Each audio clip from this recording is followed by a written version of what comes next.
Nia steps out of the non-profit office at 6 in the evening, keys in one hand, coffee cup crushed flat in the other, her mind already halfway home. The Boston air is cold enough to sting her cheeks. Cars hiss past on wet pavement. Somewhere down the block, a delivery truck idles, its exhaust curling up into the streetlight. A hand closes gently around hers. Not rough, not forceful, just certain, like it has done this 1,000 times before. A voice she has not heard in 2 years says quietly, close to her ear, "You're not leaving me again." Her whole body goes still. Her lungs forget what they were doing.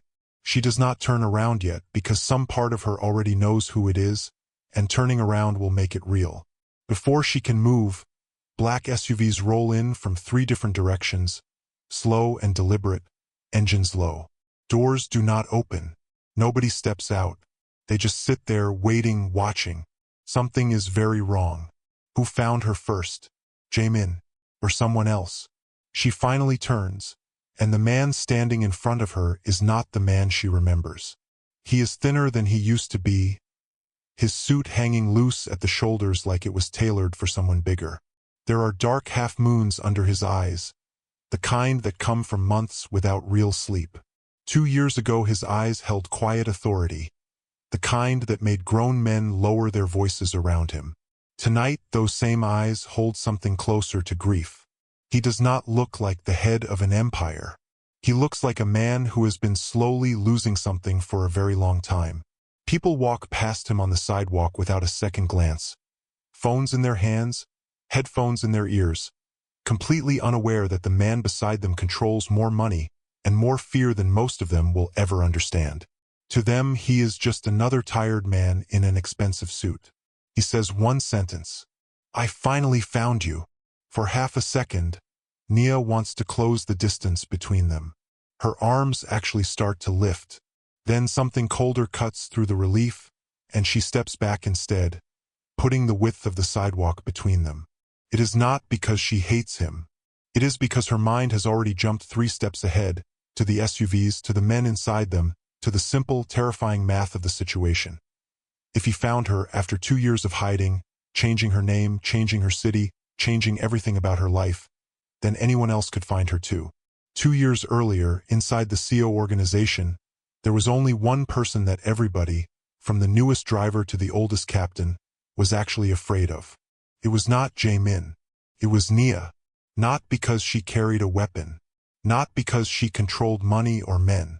Because she was the only person on earth who could tell him no, and mean it. She was the one who put a plate of food in front of him at 11 at night and stood there until he ate it.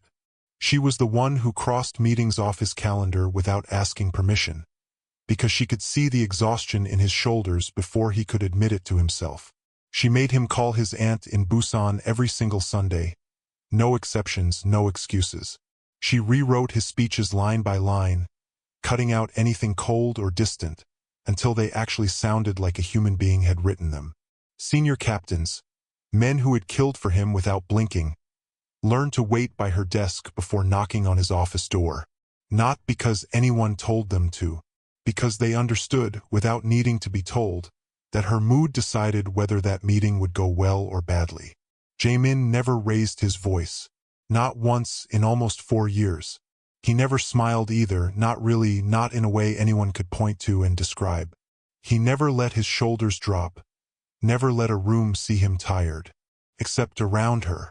Around Nia, his voice dropped half a register. His pace slowed by a few steps. His hand would rest, just for a second, on the back of a chair instead of gripping it. Nobody else in the building noticed these things. Only someone watching very closely would have caught them at all. Would you trust someone powerful enough to ruin your life completely, if in 4 years he never once raised his voice at you? Back in Boston, standing 3 feet apart from him on a sidewalk that suddenly feels much too public, Nia finds her voice again. "You should have stayed away," she whispers. Something moves behind Jaemin's eyes, a flicker of pain quickly buried, the way he has spent his whole life burying things. He opens his mouth to answer her. Before a single word comes out, one of the SUV windows rolls down 2 inches. A phone rises into the gap, lens pointed directly at the two of them. Not filming for memory. Watching. Reporting. Not attacking. Not yet. And somewhere in that small, quiet motion, a truth settles over the street that neither Nia nor Jae-min has fully understood yet. Whoever is inside that vehicle did not stumble onto this reunion by accident. They were already here. They had been waiting. If a story like this were happening near you tonight, would you want someone watching your back the way he's watching hers? Subscribe to see how this unfolds, and comment where you're watching from. I'd love to say hello and find out how far our story has traveled together. Nia's heels click against marble at 6:50 in the morning, 40 floors above Manhattan, and she already knows this job is going to be different. The building smells like fresh paint and old money. No music plays in the hallway. No assistants gossip by the coffee machine. Just silence, thick and deliberate, the kind that makes people lower their voices without being told to. She expects the usual type. Loud, demanding, the kind of billionaire who throws phones and fires people over lukewarm coffee. What she finds instead, sitting behind a glass desk with 3 phones lined up like soldiers, is a man who doesn't even look up when she walks in. 4 minutes late, Jae-min says, flat, unreadable. FDR Drive was a parking lot. She answers, setting her bag down like she already owns the chair. He glances up then, just once, like nobody has ever talked back to him in that office before. Her first week, she learns the shape of the place fast. The staff moves like they're walking through a hospital, careful, quiet, eyes down. Nobody laughs near his office door. Nobody lingers by the elevator when he's inside it. She watches a junior analyst rehearse a sentence 3 times under his breath before knocking, like a man about to defend a thesis. Nia doesn't rehearse anything. She never has. By her second week, she's rewritten his entire filing system, moved 2 meetings he clearly didn't want, and told his driver to stop bringing him fast food at midnight because his blood pressure numbers from his last physical were sitting untouched in a folder nobody had opened. He watches her do all of it without a word of protest. That, more than anything, unsettles the rest of the staff. Weeks pass, then months. Nothing about it looks like romance. Nothing anyone walking by would notice. It's routine. She learns he takes his coffee black, no sugar, and drinks exactly half a cup before every board call. Like the ritual itself steadies him more than the caffeine does. He learns to expect the reports on his desk 15 minutes early, tabbed and highlighted the way he likes them, color-coded by urgency without him ever asking for it. Routine turns into something steadier. Trust. Trust turns into something neither of them names out loud. Dependence. She notices things the rest of the staff seem to walk past every day without seeing. There's no calendar reminder for his birthday, and when she finally finds the date buried in an old employment file, she mentions it once, carefully. He changes the subject before she finishes the sentence. There isn't a single framed photograph anywhere in the entire office. No parents, no siblings, no old college friends, nothing. When his college roommate gets married in Charleston, he sends a gift and skips the wedding. When his own head of security gets married 2 years later in Napa Valley, he does the same thing, signs the card, stays home. He never brings anyone to a single gala, never mentions a name that isn't attached to a deal. One night, past 11, finishing quarterly filings under fluorescent light while rain streaks the windows behind them, she finally asks him why. He doesn't answer right away. He sets his pen down first, lines it up perfectly parallel to the edge of the desk, the way he does when he's buying himself time. When he does answer, his voice comes out low and controlled, like a man reciting something he memorized a long time ago just to survive saying it out loud. "Everyone I loved is dead," he tells her. "My mother, my younger brother, the man who raised me after my father disappeared. I stopped getting close to people. It's safer for them that way." Nia doesn't offer comfort. She doesn't reach for his hand or fill the silence with something soft and forgettable. She just nods because she understands, without him spelling it out further, that he built walls thick enough to keep grief out, and thick enough to keep everyone else out too. Neither of them agrees to it out loud, but somewhere in those months, she becomes the exception. There's a night in late autumn she remembers clearly, months before any of this turns dangerous. He's supposed to fly to Seoul for a shareholder meeting, but a storm grounds every flight out of JFK. He sits in his office long after the building has emptied out, staring at a spreadsheet he isn't actually reading. Nia brings him a plate of food from the deli downstairs, sets it in front of him without asking, and stands there until he picks up the fork. "You don't have to do this," he says, not looking up. "I know," she answers. "I'm doing it anyway." He eats. It's such a small thing, and yet nobody on his staff of 200 people has ever managed to make him do it before her. That night stays with her longer than she expects it to. The staff notices before either of them fully admits it to themselves. Bodyguards trade quiet glances whenever she walks into a room he's already in. Executives start pulling her aside in the hallway before big meetings, asking under their breath, "Is today a good day?" Like she's the only weather report that matters in the entire building. Without ever applying for the job, she becomes his translator, the only person who can tell an entire boardroom whether it's safe to push back or smarter to stay quiet and let him finish. One evening in the parking garage beneath the building, a longtime captain named Gregory Ashford leans toward a younger guard while they wait for the car to pull around. "This isn't going to end well," he mutters. He doesn't explain what he means. Nobody asks him to.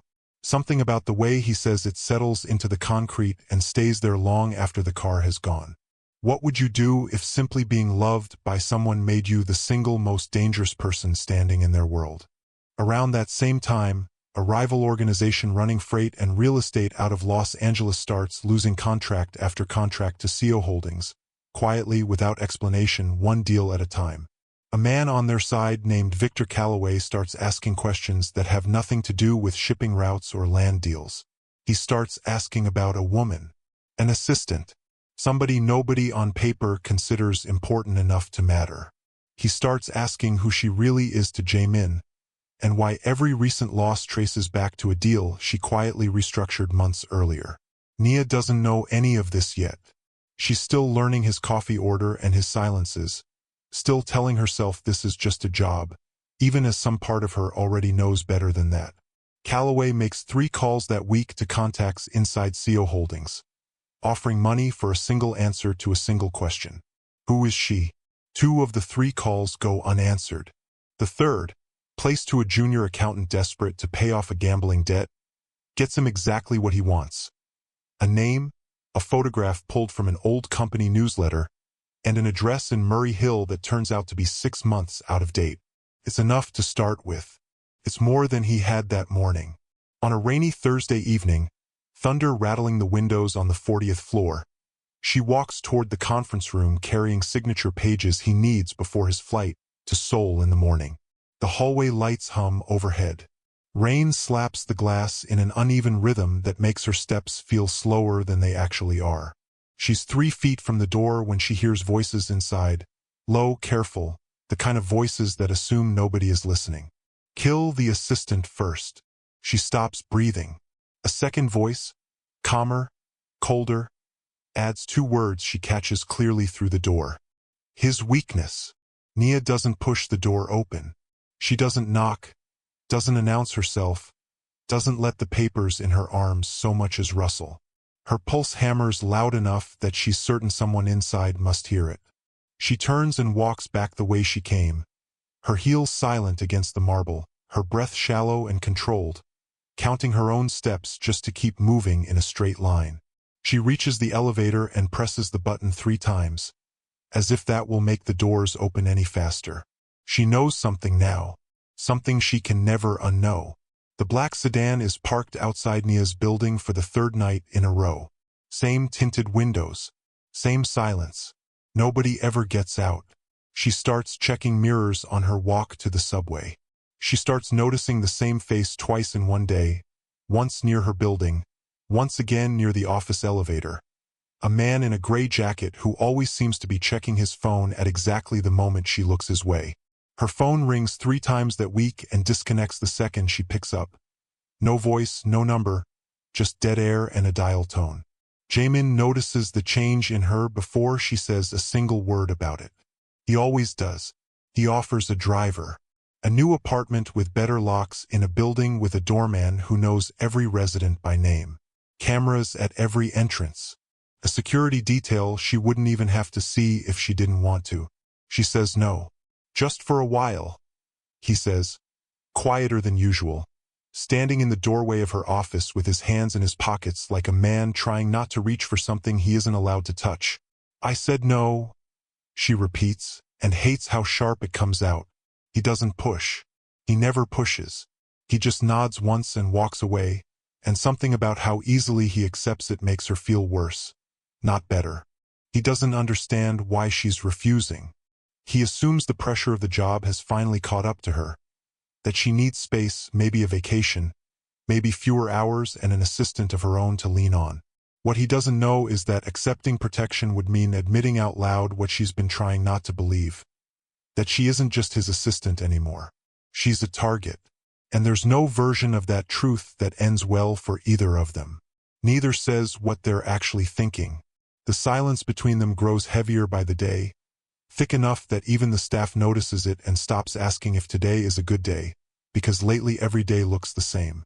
What neither of them knows yet is that one of his own captains, a man named Gregory Ashford, the same man who muttered a warning in a parking garage months earlier, has been quietly feeding information to Victor Calloway's people for weeks. His orders are simple. Get close to the assistant. Alive if it's easy. It barely matters either way, as long as it costs Jaemin something he can't buy back with money or fear. Ashford has known Jaemin for 11 years. He was there the night Jaemin buried his brother in a quiet cemetery outside Busan, holding an umbrella over a man too numb to notice the rain. He tells himself that makes this easier to justify, that loyalty to a dead debt matters more than loyalty to a living man who no longer needs saving from anything but himself. He tells himself a lot of things that week. Calloway doesn't ask Ashford for violence. Not yet. He asks for patience. Find out where she goes when she's not in that office. He says over a burner phone in a parking lot in Newark. Find out who she calls. Find out what scares her. Ashford writes down nothing.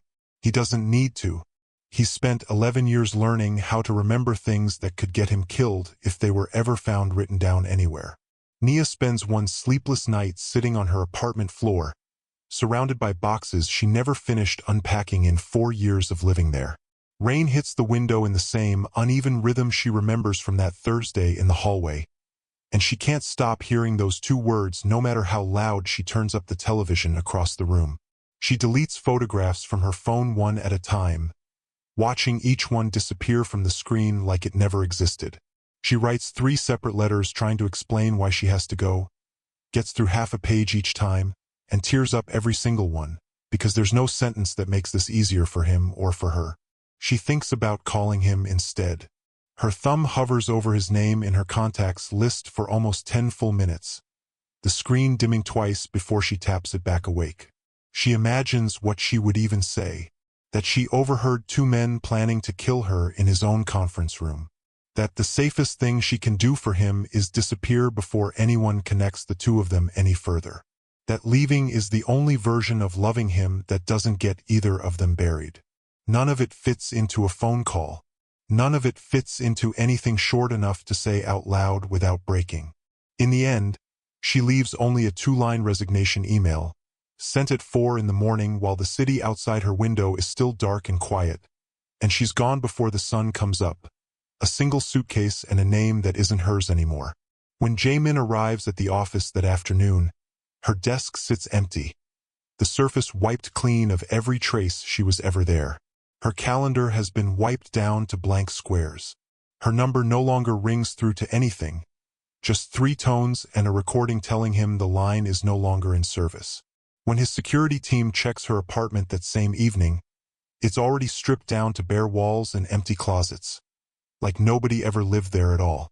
For the first time in almost 15 years, the man who never raises his voice, who has never once lost control in front of another living soul, breaks completely. Not in public. Behind a locked office door, alone, he sweeps every folder off his desk in one motion, sends his monitor crashing to the floor, stands in the wreckage breathing hard with his knuckles bleeding against broken glass he doesn't remember touching. He stops sleeping. He barely eats. He redirects every resource his organization has, every investigator, every contact inside every police department from New York to Los Angeles, toward finding one woman who seems to have vanished into thin air.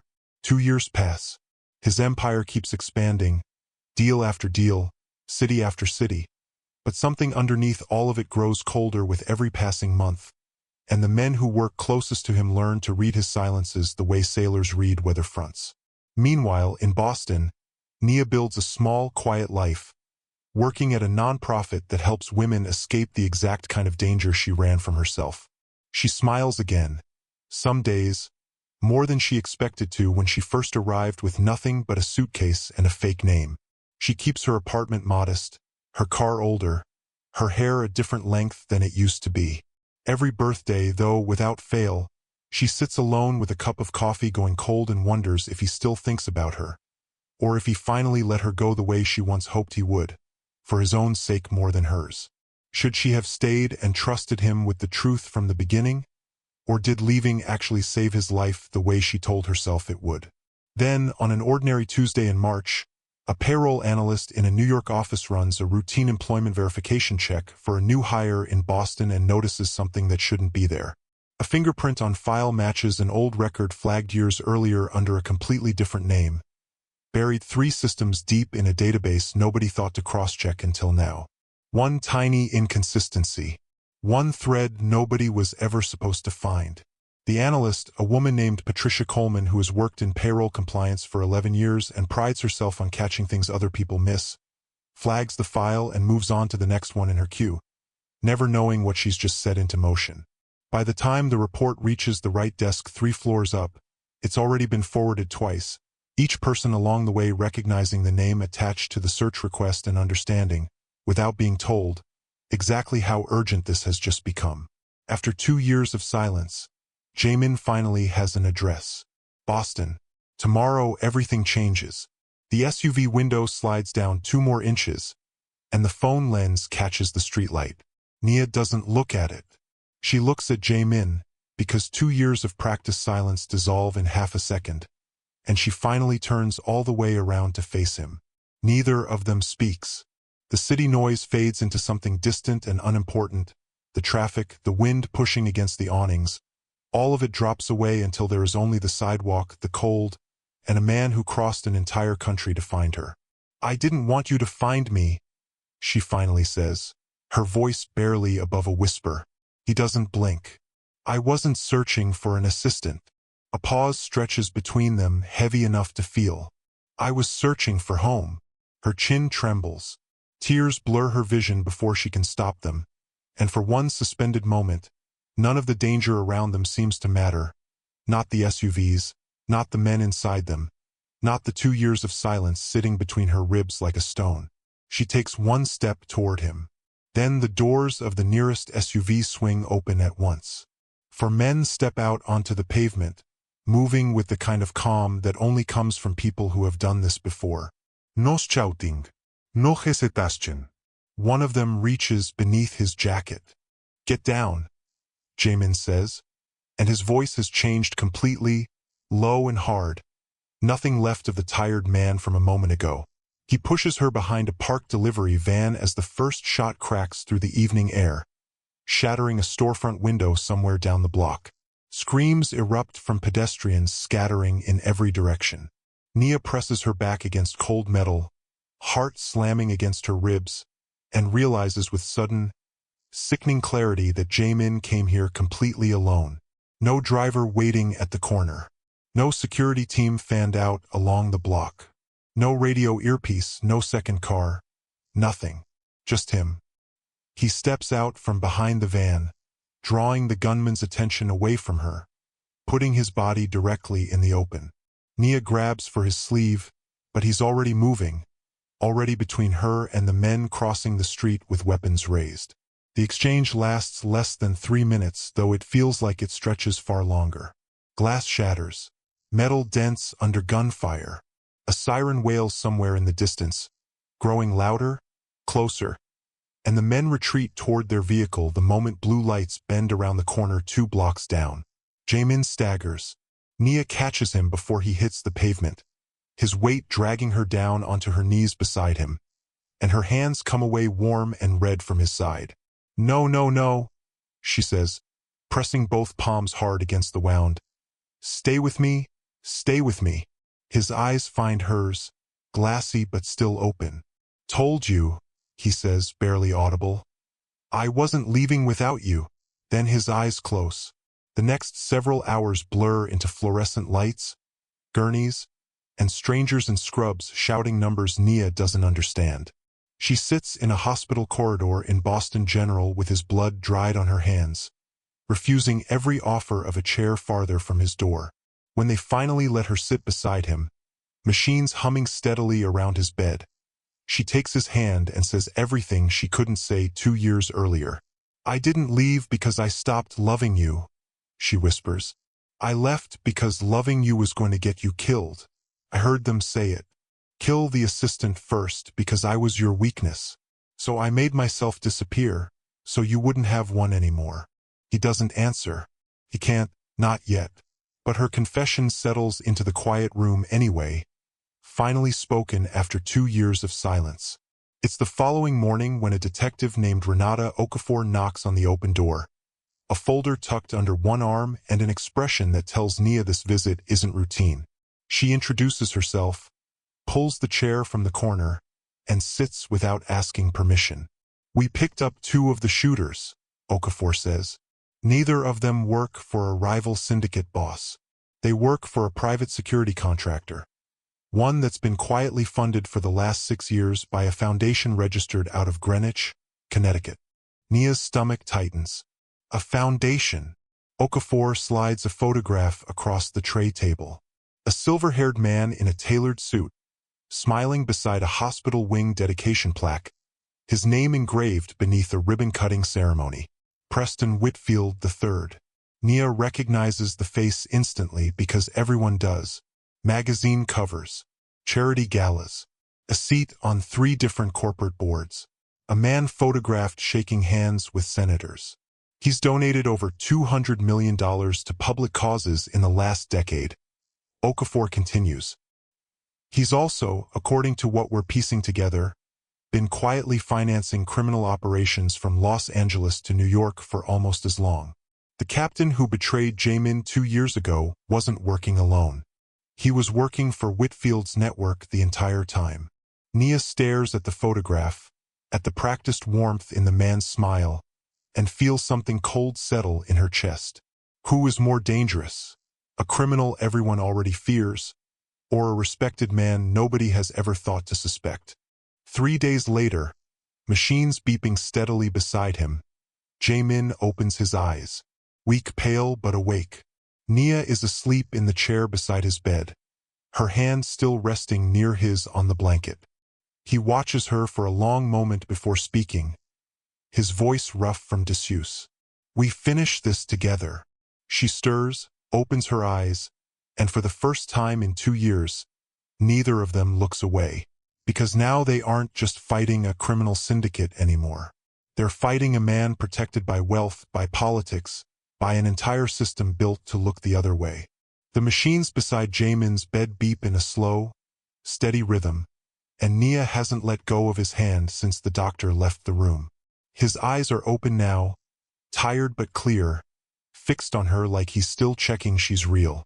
Outside the window, Boston traffic moves on without them, headlights sliding across the glass like nothing in the world just changed. "We finish this together," he says again, quieter this time, like he needs to hear himself say it twice to believe it. "Together," she repeats, and for the first time in 2 years, the word doesn't scare her. A nurse checks his vitals and leaves without a word. Nia stays in the chair beside the bed long after visiting hours end, refusing to be moved, until a night shift supervisor finally gives up asking. Somewhere around 3 in the morning, Jaemin's hand tightens around hers, and he says the only other thing that matters. "I'm not going back to who I was before you. Whatever this costs, I'm not going back." Recovery takes 3 weeks. When Jae-min is finally discharged, he doesn't return to a penthouse office with glass walls and a skyline view.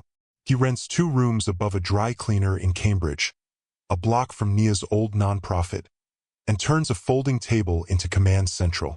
No marble, no 40th floor, just boxes of financial records, a second-hand printer, and a woman who knows exactly what she's looking for. Detective Renata Okafor stops by most evenings, off the clock, carrying coffee and case files she isn't technically supposed to share. Whitfield's lawyers filed a motion this morning, she says one night, dropping into the folding chair across from Nia. They're calling the whole thing a coordinated smear campaign by a, quote, disgruntled former employee with a documented history of instability. Nia's jaw tightens. He's talking about me. He's protecting himself, Okafor says. And it's working. 2 witnesses we had lined up backed out this week. One of them stopped answering calls entirely. She flips open a folder and slides a single-page summary across the table. The DA's office is getting nervous about moving forward without stronger paper. Right now, on the record we have, a decent defense attorney tears this apart in under an hour. Jae-min, still moving carefully, sets down the folder he was holding. So we lose. Not yet, Okafor says, standing to leave. But we're closer to it than I'd like. The door closes behind her, and for a long moment neither of them speaks. The folding table suddenly feels very small. So we find something they can't deny, Nia finally says. She spends the next 4 nights barely sleeping, spreading printouts across the floor of the office instead of the table, because the table stopped being big enough for what she needed to see all at once. Wire transfers, charity disbursement records, federal contract award dates. She's cross-referenced them a dozen times already, looking for the wrong pattern. On the 5th night, she stops looking for money moving out of the Whitfield Foundation and starts looking at when it moves in. Jae-min, she says, and something in her voice makes him cross the room immediately. Look at this. The Whitfield Foundation received a $2 million donation from a shipping conglomerate on March the 3rd. 4 days later, that same conglomerate was awarded a federal port security contract worth $11 million. No competitive bid required.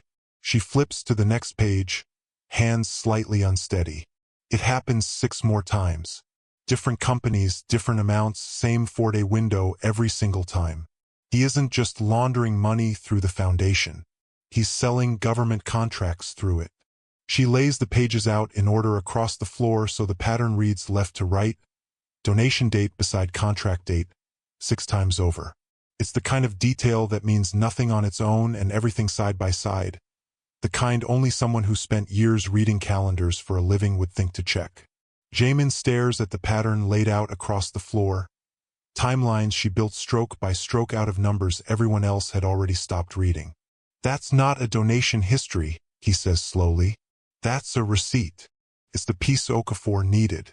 Federal prosecutors reopened the case within the week, this time with a paper trail too specific to call a smear.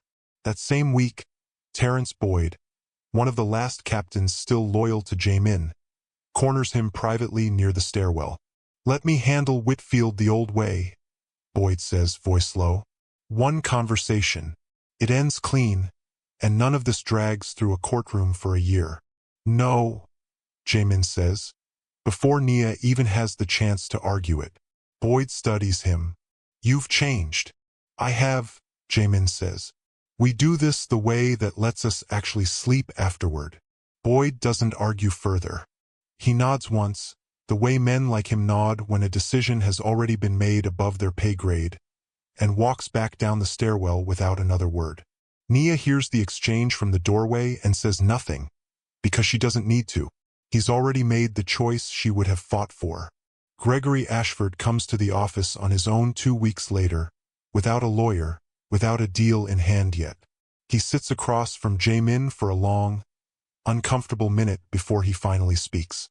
I told myself loving her made you weak, he says, not looking at Nia. I watched you become someone who could actually rest, and some old, ugly part of me decided that was a liability instead of the only decent thing you had left. I was wrong. I've been wrong for 2 years. His testimony, delivered to federal investigators 3 days later, ties Whitfield directly to the order given in that conference room. The sentence Nia overheard through a closed door that changed the entire course of her life. The arrest happens on a bright Tuesday morning outside a limestone building in Greenwich, Connecticut. Cameras already gathered for what Whitfield's team believed would be a routine press statement denying the allegations. His publicist stands near the podium checking her watch. His lawyer reviews a printed statement one final time. Instead, federal agents step out of 3 sedans parked along the circular driveway before a single word is spoken into the microphone. Whitfield keeps smiling for the cameras out of habit. The same practiced expression from every magazine cover and ribbon-cutting photo, right up until an agent reads him his rights and the handcuffs close around his wrists. The smile finally breaks. Reporters capture the exact second it does, and that image runs on every major outlet by nightfall, next to a headline that uses the word philanthropist in quotation marks. Nia watches the footage once, standing in the kitchen with the volume low, and turns it off before the anchor finishes the story. She doesn't need to watch it twice. She already knows how it ends. 2 years pass before either of them talks about that morning again. On an ordinary Saturday, sunlight spills across a kitchen table in a modest brick house outside Boston. No black SUVs wait outside. No one watches from a parked car down the street. Just coffee steam curling between 2 mugs and a radio playing low in the next room. Jamin sets a mug down in front of her. "Still planning to disappear?" he asks, the corner of his mouth lifting into something that finally looks like a real smile. Nia laughs soft and easy. "Not anymore." A young woman from the nonprofit asks her once, almost in passing, whether running away had been worth it. Nia thinks about it longer than the question probably deserved. "Love doesn't become safer because it hides," she finally says. Then quieter. "Sometimes staying is the bravest decision you'll ever make. The greatest victory was never the indictment, or the headlines, or the empire that finally changed shape. It was 2 people who spent years believing love was too dangerous to keep, finally choosing to stop running from each other." If this story moved you, make sure you're subscribed and notifications are turned on, because stories like this one are just getting started on this channel. Tell me in the comments which moment hit you the hardest, and share this with someone who needs a reminder that it's never too late to stop running. Thank you for staying until the very end.